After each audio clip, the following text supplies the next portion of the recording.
네, 우리 하나님 말씀 보도록 하겠습니다. 에베소서 1장 1절부터 7절까지 말씀이고요. 신약 성경 310쪽에 있습니다.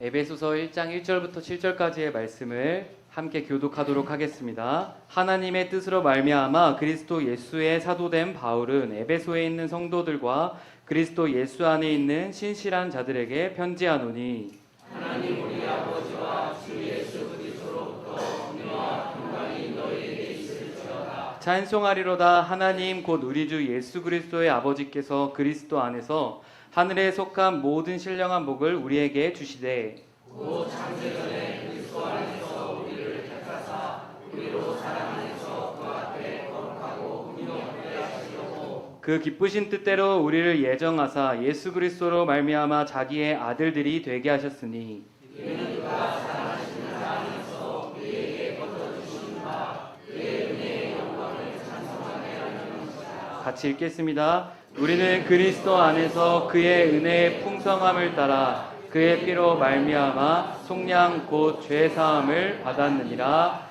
아멘. 분위기에 어울리는 소리와 분위기에 어울리는 음악이 있죠.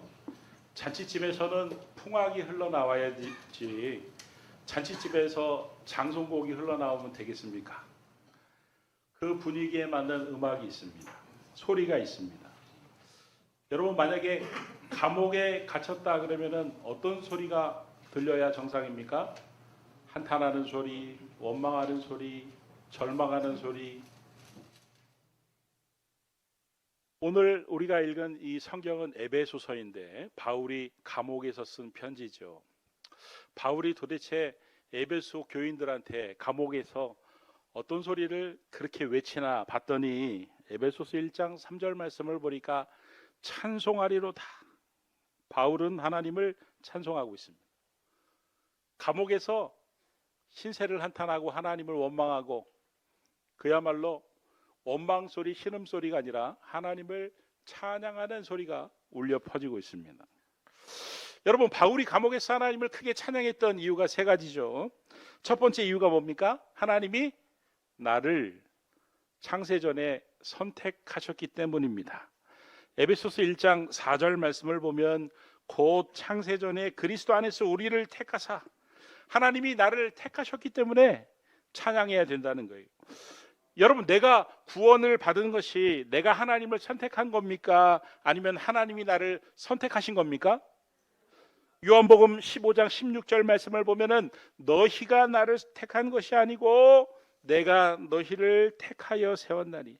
여러분 내가 택한 것이 아니라 하나님이 나를 택하셔서 구원 얻게 하신 줄 믿으시기 바랍니다. 여러분 그러면 하나님은 왜 우리를 선택하셨을까요? 우리가 쇼핑을 가가지고 옷을 하나 살 때도 여러분은 어떤 것을 선택하십니까? 여자분들 보니까 쇼핑센터에 가가지고 옷을 살 때 들어가자마자 바로 이 옷 하고서 사갖고 나온 사람 저는 한 번도 못 봤습니다. 옷을 사가지고 옷을 골라가지고 옷을 입어보고 거울에 비춰보고 나와서도 보고 옆 사람한테도 어울리냐고 물어도 보고 그렇게 하고서 옷을 샀는데도 불구하고 또 집에 갔는데 입어봤는데 마음에 안 들면 또 들고 와가지고 반품까지 하더라고요. 여러분 우리가 무엇을 사든 우리가 무엇을 선택하든 그 선택의 기준이 뭐냐면요 내 마음에 들어야 되는 것이죠. 그러니까 하나님께서 우리를 선택하신 이유도 하나님이 우리가 마음에 드셨기 때문입니다. 우리 가운데 어떤 분들은 나 같은 인간은 나 같은 인생은 누가 날 좋아하리요 나를 선택하리요 확신에 찬 분들이 있는데 여러분 걱정하지 마십시오. 염려하지 마십시오. 하나님이 여러분을 선택하셨습니다. 하나님이 여러분을 마음에 들어 하십니다. 옷가게 가면은 저 과연 진짜 저 옷을 살 사람이 있다고? 이렇게 생긴 옷이 있는데 그 옷을 사는 사람이 있을까요? 없을까요? 어떻게 하세요? 일부 예배 때 우리 이미경 권사님이 제일 먼저 있어요! 왜냐하면 옷 파시니까 이제 잘 아시죠. 그러면은 여러분, 야, 왜 그 옷을 삽니까? 그 이상한 옷을 그래야 됩니까? 아니면은 그런 옷을 그래도 그런 옷을 골라주신 그분께 감사해야 됩니까? 감사합니다. 그 옷도 사주시는군요. 여러분, 하나님이 마음에 들어서 선택하신 거예요. 하나님 앞에 찬양하고 감사해야지. 왜 하나님 저런 사람을 선택합니까? 하면 안 된다, 이런 말씀이에요. 여러분, 성도라고 그러죠. 우리를, 예수 믿는 우리를 성도라고 하는데, 성도는 거룩할 성자, 무리도자, 거룩한 백성을 뜻합니다. 여러분, 왜 우리가 거룩합니까? 우리가 거룩한 일을 해서 하나님께서 택하신 겁니까? 아니면 하나님이 택하셨기 때문에 우리가 거룩한 겁니까? 눈치들이 보통이 아니세요.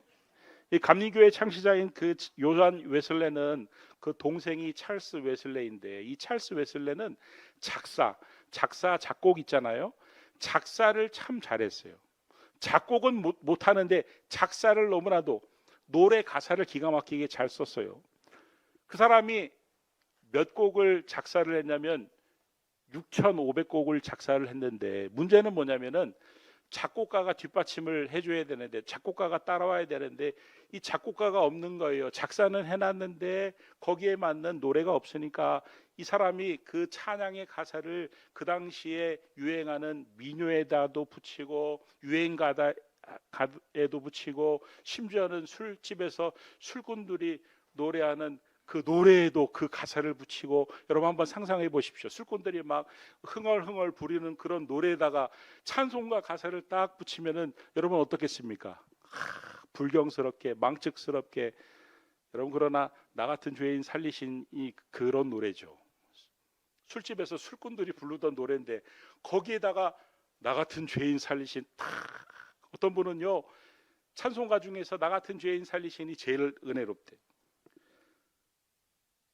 아마 술집에서 술꾼들이 노래하는 그 노래에다가 가사를 처음 그 찬송가를 붙여서 교회에서 불렀을 때 난리가 났을 겁니다. 어떻게 그런 해괴망측한 그런 세속적인 노래에다가 어떻게 이 찬송가 가사를 붙일 수가 있어? 분명히 그런 사람들 많았을 겁니다. 나는 그거 절대 못 불러, 이런 사람도 분명히 있었을 겁니다. 그런데 여러분, 지금은 술집에서 누가 나 같은 죄인 살리신 부르는 사람 봤어요? 교회에서 찬송가 나 같은 죄인 살리신 부르는 사람은 흔히 볼 수가 있습니다. 여러분, 우리가 흔히 볼 수 있는 이 악기도 마찬가지예요. 저 악기, 저 기타.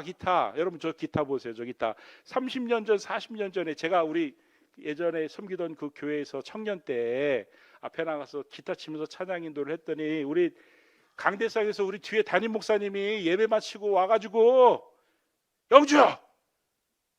실망했어. 이런 성스러운 자리에서 어떻게 그런 기타를 칠 수가 있냐고. 그때 당시에 기타는요, 그때 당시에 드럼은요, 그때 당시에 키보드는요, 세상 음악 사람들이 막 좋아하는 그 유행가, 술집 이런 데서만 쓰던 악기인데 그걸 가지고 와가지고 기타 치면서 노래 불렀다고. 그런데 지금은 그거 갖고 시비 거는 교회는 거의 없습니다. 얼마나 은혜롭습니까? 그런데 사실 알고 보면요, 모든 악기가 다 그렇게 교회에 어렵게 들어왔습니다. 저 피아노도 마찬가지예요. 세속적인 데 쓰였습니다. 술집에서 쓰였습니다. 오락하는 데 쓰였습니다. 교회에 들어온다니까 난리가 났습니다. 왜 세속적인 그 악기를 교회에 드릴 수가 있느냐고. 여러분, 놀라지 마십시오. 우리 나라 안에 어떤 교단은 아직도 피아노를 그런 이유로 안 씁니다. 오르간. 저 오르간 되게 좋아하거든요. 근데 이 오르간은 처음부터 교회 악기가 아니었습니다. 오히려 성도들을 사형시킬 때 그 분위기를 잡기 위해서 사용하던 악기였습니다. 그때 그 오르간을 교회에 드린다고 하니까 사람들이 난리가 났습니다. 엄청난 반대에 부딪혔습니다. 그런데 지금은 어떻습니까? 누가 오르간을 갖고 세속적인 악기라고 시비 거는 사람이 있습니까? 저는 성찬식 때 저 오르간이 착 깔리면 얼마나 은혜가 되는지, 저도 모르게 울컥울컥하고 눈물을 흘릴 때가 얼마나 많은지 몰라요. 구약 시대의 성경에 나오는 비파, 수금 다 우상을 섬기던 사탄을 숭배하던 그런 음악에 쓰이던 도구들이었습니다. 그런데 성경에 비파로 찬양하라, 수금으로 찬양하라, 손뼉치며 찬양하라, 하나님을 찬양하는 도구로 바뀌었습니다. 여러분, 과거에 어떤 악기로 쓰였느냐가 중요한 게 아니라 지금 어떻게 쓰임 받고 있느냐가 중요한 것이죠. 저와 여러분은 어떻습니까? 이 세상에 태어날 때부터 거룩한 백성이었습니까? 아닙니다. 죄인이었습니다. 말도 안 되는 죄인이었습니다. 어쩌면 우리를 아는 사람이 우리를 교회에 세울 때 어떻게 저런 사람을 교회에 세울 수 있어? 어떻게 저 사람을 구원시킬 수가 있어? 이럴지도 모를 정도로 심각한 죄인들이었습니다. 그러나 하나님이 죄인된 우리를 선택하셔서 우리로 이 자리에 있게 하셔서 우리로 찬양하게 하시고, 할렐루야. 그래서 우리가 거룩한 하나님의 백성이 된 것이지 우리가 태어날 때부터 거룩한 백성이 된 게 아니다, 이런 말씀이에요. 그러니 생각해 보십시오. 나 같은 죄인이 하나님이 선택해 주시고 하나님의 백성으로 삼아 주시고 하나님을 찬양할 수 있는 도구로 써 주셨으니 찬양을 해야 됩니까? 찬양을 하지 말아야 됩니까? 찬양을.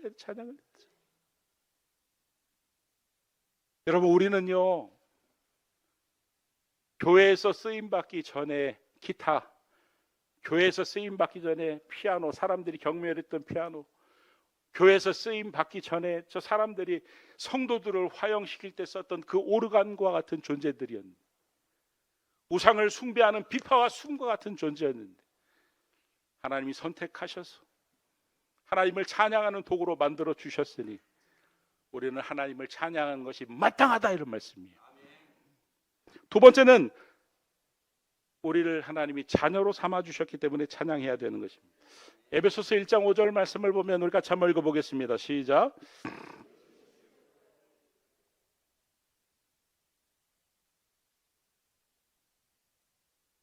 자기의 아들들이 되게 하셨다는 말이요, 입양이라는.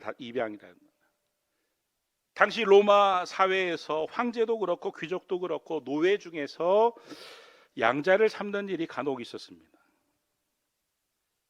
아들이 있는데도 불구하고 그 노예에게 특별한 은혜를 입게 되면 그 노예를 아들로 삼기도 했습니다. 여러분, 영화 배너에서 그 배에서 총독을 구해줬더니 그 총독이 고마워서 그 배너를 양아들 삼는 것을 기억하시죠? 중요한 것은 로마의 입양법은 지금 우리의 입양법과 완전히 다르다는 겁니다. 로마의 입양법은 반드시 입양한 아들에게 유산을 상속하게 되어 있었습니다. 친아들, 친딸에게는 상속 안 해줘도 입양한 사람에게는 반드시 상속을 해주게 되어 있어요. 그게 로마의 입양법이었습니다. 그러니까 입양을 하는 목적은 내가 가진 좋은 것을 상속해 주기 위함이죠. 그런데 한번 생각해 보십시오.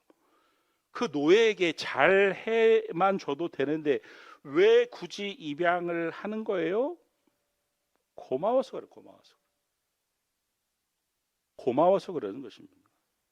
그 고마운 마음을 어떻게라도 표현하기 위해서 굳이 입양을 해서 굳이 상속을 시켜주려는 것이죠. 여러분, 우리 어르신들은 이 마음을 잘 아실 거예요. 우리가 자녀를 볼 때 참 고마운 마음이 듭니다. 물론 속 썩이는 자녀도 있지만 자녀를 볼 때 고마운 마음이 드는 것은 자녀가 뭔가를 잘해서가 아니라 그냥 내 자녀 된 것이 고마운 것이죠. 여러분, 그게 바로 하나님의 마음이다, 이런 말씀이에요. 여러분, 사실 배로 낳은 자식도 키우는 것이 쉽지 않은데 입양을 해서 키우는 거 아무나 하는 게 아닙니다. 몇 년 전에도 정인이 사건으로 온 나라가 발칵 뒤집혔던 적이 있었습니다. 그래서 여러분, 입양을 할 때는 최소한 신중에 신중을 기하게 되어 있습니다. 어느 날 입양하고 싶어가지고 여보, 우리 애나 한번 입양 갑시다. 그래가지고 고아원 가가지고 야, 너 우리 집에 살자. 이래서 입양하는 게 아니에요. 그 아이가 어떤 아이인지 최대한 그 원장에게 물어보고 고아원에 가서도 물어보고 그 아이하고 대화도 해보고 그 아이하고도 놀러도 가보고 심지어는 그 아이를 집으로 불러가지고 함께 며칠 동안 살면서 이 아이가 과연 우리와 살 수 있는지 적응을 할 수 있는지를 생각해보고 고려해보고 그래서 입양을 하는 것입니다. 그래도 입양이 힘든 것입니다.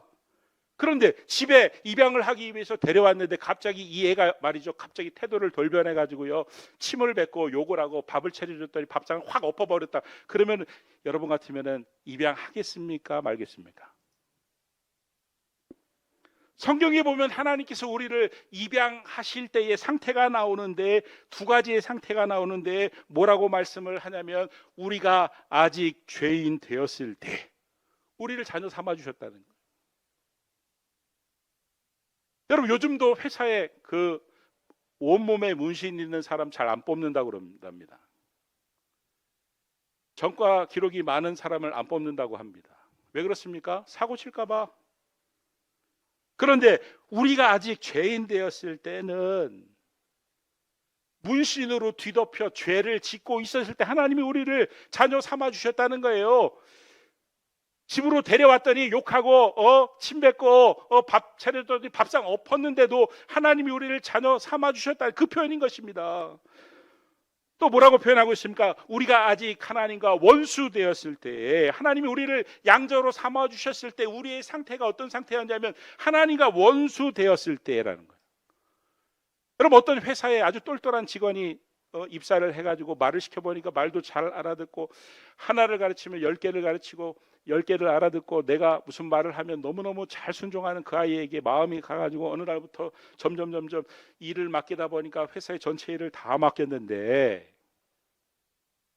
아니 이 직원이 말이죠, 회사의 전 재산을 다 말아먹고 도망을 갔다, 횡령을 했다. 그래가지고 회사가 폭삭망했다, 부도가 나게 생겼다. 그래가지고 그 인간을 생각하면은 옛날에는 참 고맙고 곁에 두고 싶었는데 지금은 생각만 해도 치가 떨린다. 그게 뭐예요? 원수잖아요. 그게 원수예요. 그냥 원수가 아무나 원수가 되는 게 아닙니다. 아주 사랑했다가 그 사랑을 배반했을 때 그 괘씸한 감정이 깊어지면 원수가 되는 것입니다. 그런데 그 사람이 누구라는 거예요? 바로 우리라는 것입니다. 그런 우리를 하나님이 자녀로 삼아 주셨다는 거예요. 심지어는 그런 우리를 하나님이 자녀로 삼아 주시기 위해서, 죄를 짓고 원수 같은 우리를 자녀로 삼아 주시기 위해서 당신의 아들 십자가에 대신 죽게 하셨다는 거예요. 그래서 여러분 이게 말이 됩니까? 말이 안 되기 때문에 은혜인 것이고, 이 은혜를 생각할 때마다 어떻게 우리가 찬양을 하지 않을 수가 있냐, 이런 말씀이에요.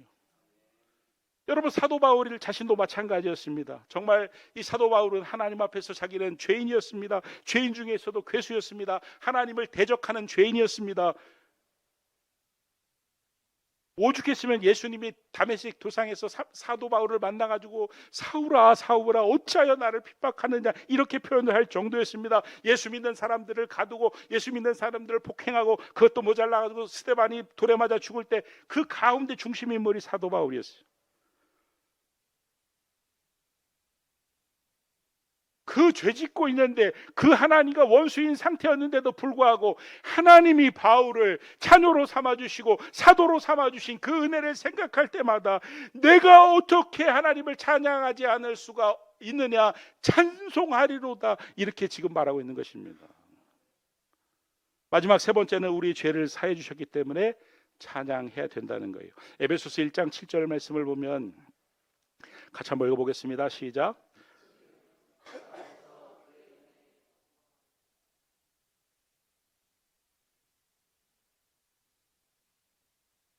여러분 속량이라는 것은, 속량이라는 말은 노예 시장에서 사용했던 말이죠. 노예의 몸값을 다 지불하고 그를 풀어주어서 자유롭게 한다는 그런 말입니다. 노예에게는 몸값이 있습니다. 주인이 정한 몸값이 있습니다. 주인이 정한 그 몸값은 그에게 올무입니다. 이 몸값을 해결하지 않고는 자유를 누릴 수가 없습니다. 그런데 문제는 뭐냐면 자기의 능력으로 자기의 몸값을 해결할 수 없다는 것이죠. 누군가가 그에게 자유를 주려면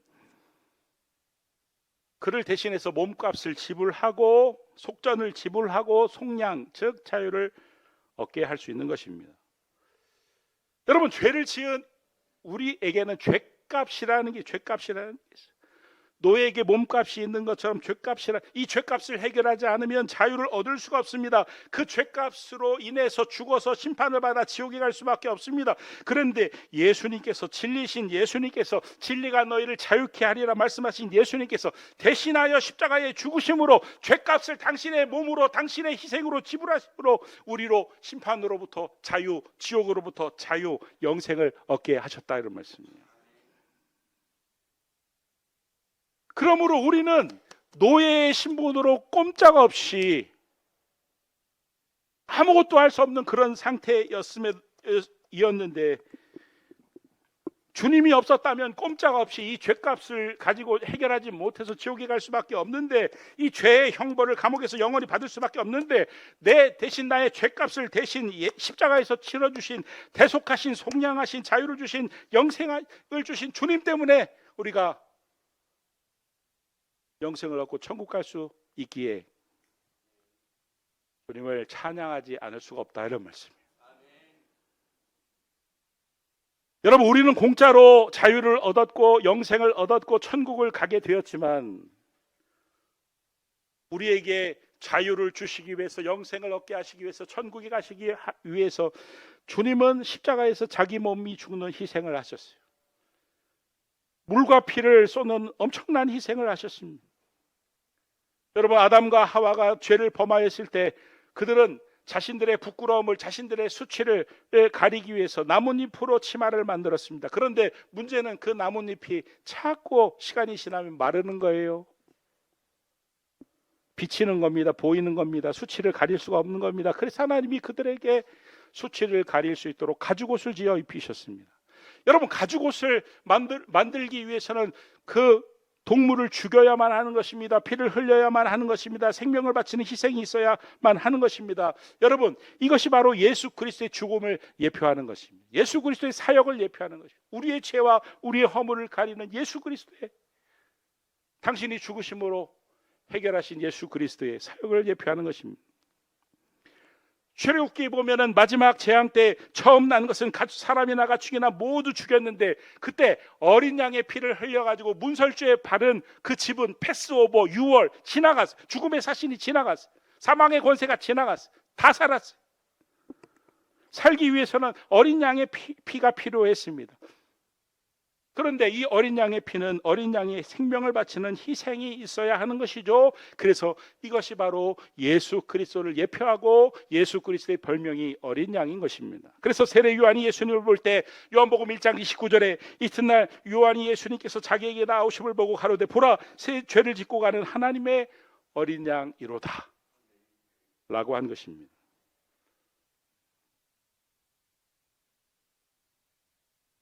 옛날 70년대 초반에 저 시골에 순이라는 국민학교, 지금으로 따지면 초등학교 다니는 아이가 있었습니다.